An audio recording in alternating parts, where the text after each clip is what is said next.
नमस्कार. आज आपण ज्वारी आणि बाजरीची मिक्स भाकरी आणि एकदम नरम कशी बनवायची ती बघणार आहोत. त्यासाठी एका पॅनमध्ये आपण 1 वाटी एवढं पाणी बॉईल व्हायला ठेवलं आहे. पाणी छान बॉईल झालं की त्यामध्ये 1 कप ज्वारीचं पीठ, 1 कप बाजरीचं पीठ असं घालून घेऊया आणि छान सगळं मिश्रण एकत्र करून घेऊया.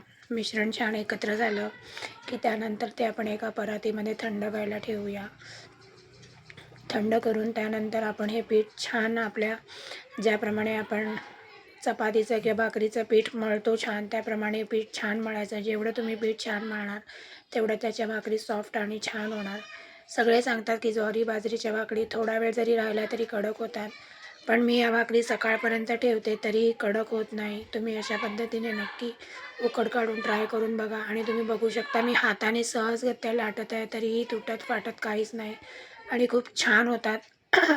तुमची उकड आणि पीठ मळणं हे 2 जर छान झाले तर भाकऱ्या खूपच छान होतात.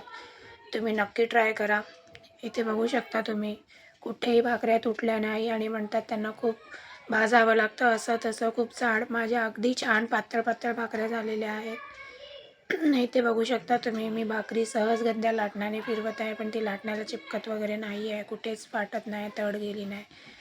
तुम्ही अशा पद्धतीने नक्की ट्राय करा आणि कशी होते ती मला सांगा. खूपच सुंदर असते आणि ज्वारी बाजरीची भाकरी ही खायला पण सुद्धा थंडीमध्ये पौष्टिक असते. तुम्ही पिठल्यासोबत